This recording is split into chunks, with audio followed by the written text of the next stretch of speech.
Hola y bienvenidos un día más a la magia de la inversión.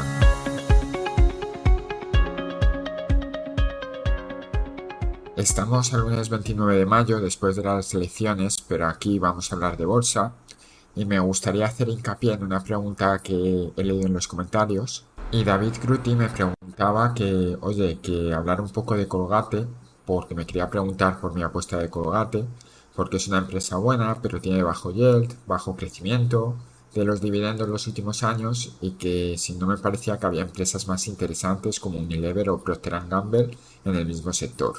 Y a ver, yo tengo las tres empresas en cartera. El peso es un poco inferior en Unilever y Procter Gamble, pero tampoco es algo demasiado inferior. Para que os hagáis la idea, a día de hoy, en el momento de grabar este podcast, Colgate es la que más pesa de las tres, pesa un 4,27%, Procter Gamble un 3,7% y Unilever un 3,37%. Entonces, como podéis ver, básicamente Unilever no pesa ni un 1% menos que Colgate. Las tres pues están ahí, sí que es cierto que Colgate pesa un poco más. Ahora, lo que quería centrarme es por qué tengo Colgate si es verdad que aunque va aumentando el dividendo, no lo aumenta de una manera sustancial desde hace años y además su rentabilidad inicial es bastante bajita, por tanto a lo mejor me interesaría rotarlo en algo que dé más dividendos o algo por el estilo que crezca más o otro tipo de empresas. Y bien, el motivo es, aparte de la diversificación que como digo yo llevo Unilever y Procter Gamble que me parecen buenas empresas, es por el hecho de que cada empresa en mi cartera tiene que cumplir una función. Y la función que tiene Colgate en mi cartera es dar estabilidad. ¿A qué me refiero con dar estabilidad? Que cuando todo baje, ella baje menos. Y evidentemente cuando todo suba, suba menos. ¿Por qué hace esta función muy bien Colgate? Porque es una empresa muy defensiva. Nadie va a dejar de lavarse los dientes aunque haya crisis, es algo básico para todo el mundo. Procter Gamble y Unilever, aunque están más diversificados y tienen también dentríficos, también tienen más cosas. Entonces, a la hora de que venga una crisis, es más fácil que las cuentas de Unilever y de Procter Gamble se vean más afectadas que las de Colgate. Colgate aguanta más. Está claro que tal y como está el mercado ahora mismo, pues en este tipo de empresas no parece muy interesante estar invertido. Es decir, si pudiéramos ver el futuro y volviésemos simplemente al 1 de enero de 2023, sabiendo lo que sabemos a día de hoy, lo que hubiéramos hecho todos, si hubiéramos dicho, oye, vendemos toda nuestra cartera y nos vamos a comprar Bitcoin que lleva una subida de un 80%, Google que lleva otra subida espectacular, Meta que lleva otra subida espectacular y Microsoft. Y entonces obtendríamos mejores resultados. Pero claro, es que durante el año pasado, no me metí en Bitcoin, pero las tecnológicas, Google, Microsoft y Amazon y Meta bajaron muchísimo. Y entonces, claro, mi cartera, por ejemplo, el año pasado solo cayó un 2,99%, vamos, un 3%, y cayó tampoco por dos cosas. Primero, por el cambio euro-dólar que favoreció mucho, y segundo, porque yo, aunque tenía empresas tecnológicas, tenía también otro tipo de empresas que dan mucha estabilidad en mi cartera, y esas empresas bajaron menos. Por ejemplo, el caso de Colgate. El año pasado, durante 2022, si miras solo la cotización, parece que cayó de 85,34 a 78,79. Pero si tienes en cuenta los dividendos, al menos los que yo cobré porque lo estoy mirando en mi Excel personal, en mi hoja de Google personal, y miro el cambio de divisa, que luego entraré un poco más en detalle en por qué el cambio de divisa es importante para nosotros, si miro esas dos cosas, al final yo lo que vi es que tuve una rentabilidad del 0,17%, o sea, no cayó. Como veis, el cambio de moneda ayudó bastante. Pero con las mismas condiciones y pensando de la misma manera, pues tengo aquí que Meta me cayó un 54,61%, Amazon me cayó un 46,42%, Microsoft un 22%, un 22,32% y Google un 17,04%, teniendo ya en cuenta que el cambio de divisa ayudó muchísimo el año pasado. Y por seguir con esta idea y nombrar las dos empresas que nombraba David, Procter Gamble el año pasado, con el cambio de divisa, subió el dividendo, subió un 24,64% y Unilever subió un 6,89%. Este año es al revés, las tecnológicas van disparadas y a lo mejor las de consumo defensivo no tanto, y además el cambio de divisa no le está favoreciendo. Por tanto, por decirlo de una manera, pues cuando unas suben, otras bajan y hace que mi cartera sea menos volátil, que es lo que yo busco. Porque hay gente que vive muy bien tener una cartera muy volátil de solo empresas tecnológicas, por ejemplo, y claro, cuando todo sube, su cartera sube un montón, pero cuando baja, baja un montón, y yo personalmente, como me conozco, yo sé que lo paso mal. Es decir, no es que me vuelva loco y me ponga a vender, pero a nadie le gusta ver como su cartera día tras día cae un 10%. Vale, esto aclara lo que, digámoslo así, es porque tengo empresas defensivas en vez de empresas que teóricamente son mejores si miramos los números como pueden ser Google y Microsoft, por ejemplo, ¿vale? Pero ahora, ¿por qué entre las defensivas que más o menos podrían ocupar la misma posición tengo Colgate, tengo Unilever, tengo Procter Gamble y por qué no me quito Colgate y no tengo solo, por ejemplo, Procter Gamble? Para empezar, Procter Gamble no lo añadí hasta el año 2022, por eso esa rentabilidad que he dicho a lo mejor es un poquito trampa si miráis vosotros porque está con el precio de compra a la que yo lo compré. Sin embargo, Unilever, que la tengo desde hace más tiempo, para que os hagáis una idea, en 2021 Unilever cayó un 1,57% y sin embargo Colgate subió un 11,20%. El año anterior, que fue el 2020, el año del COVID, al final de año, Unilever, teniendo en cuenta de nuevo todo, se me revalorizó un 0,52%. Como digo, ahí hubo compras que hice y las hice a buen precio, mejorando la rentabilidad que si hubiera tenido las acciones desde el principio, ¿vale?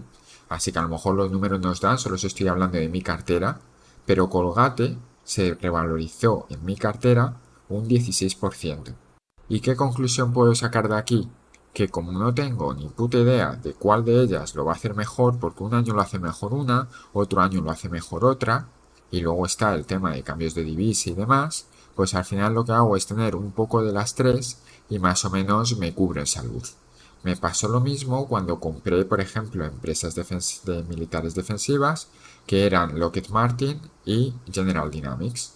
Pues yo no sabía cuál de las dos era mejor, por tanto lo que hice es cogí el dinero, lo dividí en las dos y dije, esto para mí es como una sola posición, que es General Dynamics y Lockheed Martin. Al principio General Dynamics lo hacía muy bien, Lockheed Martin no tan bien, y luego eso se cambió y ahora parece que de nuevo, que parece que Lockheed Martin no está tan mal como General Dynamics, pues bueno, esas cosas van cambiando.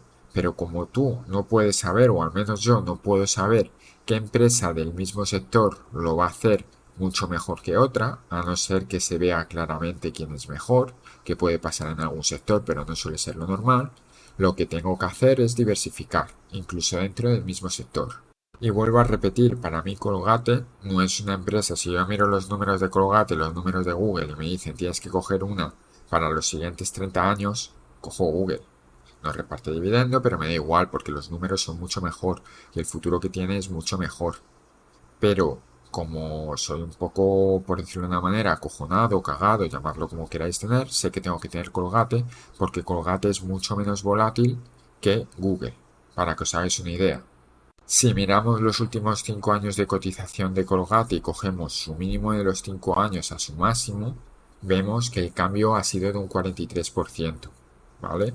O sea, ha sido pues un cambio de un 43% si hubiéramos comprado en el mínimo y hubiéramos vendido en el máximo.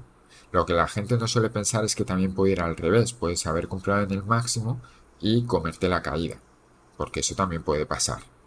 Google en los últimos 5 años, mirando esta diferencia entre mínimo y entre máximo, estamos hablando de un 162%, más de 3 veces de diferencia en cuanto a volatilidad. Que sí, que podría decir sí, pero si va hacia arriba, pues mejor que suba más, ¿no? Pero Google, si miramos de sus máximos, sus últimos máximos históricos que fueron a final de 2022 hasta 2023, básicamente un año que tocó un poco de fondo, hasta hace nada ha tocado fondo, ahora parece que está subiendo, pero Google ahí tuvo una caída de un 40%. Para compensar esa caída del 40%, si hacéis números, lo que hace falta es una subida de un 65-70%. Esto es lo mismo que cuando una acción baja un 50%, no tiene que subir un 50%, sino que tiene que subir un 100% para compensar. Esto hace que Google, aunque pueda ser más rentable, también es más volátil. No me voy a otras empresas que podéis mirar vosotros como Tesla y vais a ver que tiene una volatilidad tremenda. ¿Cómo reduces la volatilidad? O teniendo más liquidez, que a mí personalmente no me gusta, o invirtiendo en cosas más estables, como puede ser en este caso, podría ser el oro, pero en este caso pues invierto en Colgate, Procter Gamble por ejemplo también Unilever o Diageo, que también la tengo en cartera. Evidentemente, el día de mañana, si digo, oye, mira, tengo 5 acciones del sector defensivo, tengo 10 que están haciendo la misma función y quiero concentrar, pues entonces evalúo y digo, ¿cuál de ellas quito? Pero de momento, lo que he ido haciendo es, cuando Colgate la he visto a un precio decente y las otras no estaban a un precio decente, he comprado Colgate. Cuando he visto que Procter Gamble ha estado en un precio decente y las otras no estaban, pues he entrado en Procter Gamble y era una empresa que quería y me llevó años entrar en ella. Y últimamente Coca-Cola se me va quedando rezagada porque se va revalorizando la cartera y voy invirtiendo más dinero, pero Coca-Cola la veo relativamente cara. Ahora mismo Coca-Cola pesa menos de un 3% de mi cartera. ¿Quiero que Coca-Cola pese más en mi cartera? Sí, pero lo que no quiero es tampoco pagar precios desorbitados. Por tanto, estoy esperando y desde luego si Coca-Cola cae, pues entonces aumentaré en Coca-Cola. Aumenté en Colgate este año porque vi que estaba en torno a $70. Cuando Colgate está cotizando a 80-85 dólares, pues no la compro. No voy a pagar un precio excesivamente caro por esta empresa porque sé que no crece mucho. Y para acabar, quería comentar la importancia de la divisa que tiene para nosotros, sobre todo si invertimos en Estados Unidos, porque la divisa nos va a afectar siempre. Y la pregunta es, ¿en qué moneda vamos a querer tener nuestras cuentas? Pues si, oye, si usamos euros, en mi caso no uso euros, pero llevo todo en euros porque toda mi vida está hecha en euros, ¿vale? Por comodidad. Pero si usáis euros, vuestras cuentas deberían estar en euros porque vuestros gastos van a venir en euros. Si la mayoría de vuestros ingresos vienen en dólares, que haya un cambio en lo que cotiza el dólar os puede afectar. Pero ¿qué pasa? Que en estas empresas que son tan grandes, automáticamente, y sobre todo las que son más internacionales, por ejemplo, Altria solo vende en Estados Unidos, no se beneficia mucho del cambio, pero empresas como Coca-Cola que benefician a lo largo de todo el mundo, sí se benefician. Y entonces tenéis que tener en cuenta que se autorregulan. Sé que siempre pongo el mismo ejemplo, el ejemplo de Diageo. Diageo es una empresa que también tengo en cartera, como he dicho antes, que vende el 99% de su producto fuera de Inglaterra. ¿Qué pasó cuando salió el Brexit? Que la libra cayó en torno a un 10%. ¿Qué hizo las acciones de Diageo? Inmediatamente subieron un 10%, o el equivalente, un 12% o así. ¿Por qué? Porque si la libra cae, lo que le va a pasar a Diageo, ahora los clientes que tengan euros y dólares van a poder comprar más baratos los productos de Diageo, porque ahora el euro vale más libras y por tanto lo que va a hacer es vender más y automáticamente una cosa se compensa con otra. El problema es si tienes todo en el mismo país, entonces sí te puede afectar. Pero como siempre hablo del ejemplo de lo que pasó en el Brexit y ya ha pasado mucho tiempo, ha pasado ya 7 años y seguramente hay inversores nuevos que no sepan de lo que hablo, pues he buscado en el histórico. Y me he ido al 23 de junio, que es cuando de 2016, que es cuando se votó el Brexit, y realmente en la cotización, en las acciones se notó el 24 de junio, ¿vale? Pues el 24 de junio de 2016, para que os hagáis una idea, la libra cayó un 5,3% respecto al euro. ¿Y qué hizo Diageo y Unilever? Diageo subió un 7,3% y Unilever subió un 4,9%. Como veis, no es perfecto, pero parece que hay una tendencia. Pero si miramos, si esto fue flor de un día, por el miedo o lo que fuera, si miramos a 30 de junio, lo que pasó o lo que había pasado es que la libra respecto al euro había caído un 7,5%. Y sin embargo, Diageo y Unilever, Diageo subió un 16,3% y Unilever un 13,11%. Digámoslo así, si una empresa es capaz de vender la mayor parte de su producción fuera de su país, los cambios de divisa le pueden afectar solo a presentar resultados en su divisa, pero en general le va a dar un poco igual porque las quedas de unas divisas van a compensar otras y un año se va a compensar con otro año, que es básicamente lo que pasa y esto se refleja luego en las cotizaciones de las acciones. Si el dólar se devalúa respecto al euro, las acciones suben más rápido. Si el dólar se revaloriza o frente al euro, pues lo normal es que el mercado americano tienda más hacia abajo en dólares. Por tanto, siempre es interesante tener en cuenta cuando miramos si una acción lo está haciendo bien o mal, mirarlo siempre desde la perspectiva para nosotros de cuál era su cotización en euros, cuál era su cotización en dólares. Nada me sirve que me digas, no, he comprado una empresa a la que le estoy sacando un 10%, por hacer un ejemplo simplón, un 10%, pero si el dólar se te ha devaluado un 20%, pues realmente estás perdiendo dinero, no te vale para nada. Por tanto, tienes que mirar lo que estás pagando en euros, lo que estás recibiendo en euros, y a partir de ahí ver tu trayectoria. Y por eso yo, cuando he ido comentando todos los datos que os he ido dando de la revalorización de mis empresas, aunque son empresas que cotizan en dólares, siempre lo miro en euros. Un año me beneficia más, como puede ser el año anterior, otro año me beneficia menos, como es este año. Pero siempre lo miro en euros, siempre lo miro de la misma forma para no engañarme.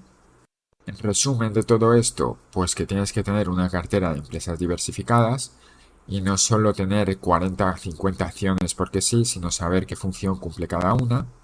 Y dentro de esa función de, por ejemplo, quiero tener tal sector, pues puedes tener varias para diversificar entre empresas.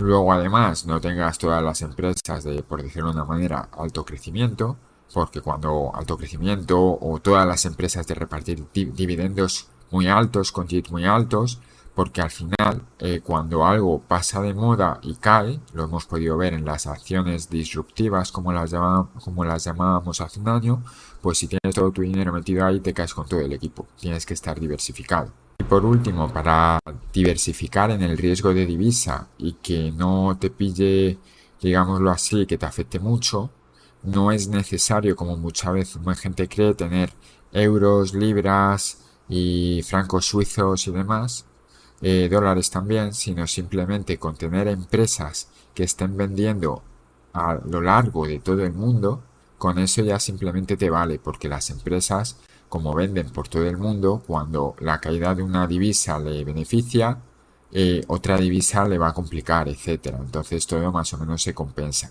Y esto en los mercados, cuando decimos los mercados, es la gente profesional que invierte en los mercados, lo saben, y cuando surge algún evento importante, como el ejemplo del Brexit, pues si la libra cae, parece que ahora tus acciones valen menos, pero automáticamente si la empresa no le va a afectar, como era el caso de Diageo y Unilever, que son muy internacionales, automáticamente las empresas suben.